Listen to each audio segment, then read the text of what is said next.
I saw that there was something about gas, natural gas in Bristol on the agenda for the select board, and I was like, whoa, really? We don't need gas here. And then Gile from 350 Vermont said, hey, there's this town meeting resolution campaign we're doing where towns can support ways, or really create a resolution for the state to follow. Basically the town is saying, we support you going forward with some of these things that will help climate change. And so a few of us got together, and we had fun sitting around the fire writing, and arguing over what should be in it. But we ended up getting some great things in the resolution, and there was a lot of support for pulling people together for this resolution.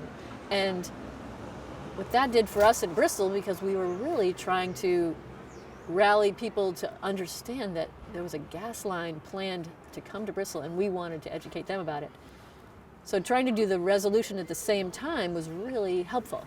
It supported bringing people together and people learning how to speak up and learning how to tune into what is it they really cared about.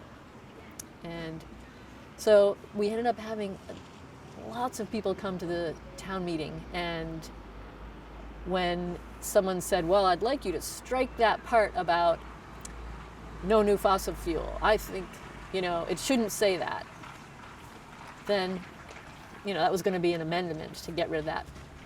And then one by one, people stood up. It seemed like out of the blue, like some of these people I didn't even know were coming, and they spoke eloquently about why they didn't want more fossil fuel infrastructure. Lots of different reasons. And then we ended up having a vote after a 45-minute discussion like that, and it was overwhelmingly voted that we don't have the amendment to take that out, and we vote on the resolution as it was written. And that was just a real high, and it brought our town together on tuning into that issue of bringing a pipeline to our little town of Bristol. So this whole climate march has been amazing to have after we went through 16 months of fighting that pipeline, and finally Vermont Gas suggested that our select board rescind the agreement. And that happened just a week or two before the climate walk, really. And it was such a great timing, and a way to bring a lot of people in. So it wasn't just a small number of people in Bristol who wanted it. It never really was, but this climate walk through just showed that this is something a lot of people care about. It is no small thing, and it's reasonable to ask us not to have a pipeline in Bristol. It's totally reasonable. It's so joyous, like a lot of people care, and a lot of people are willing to do, day in and day out walking and standing up and speaking up, and working together.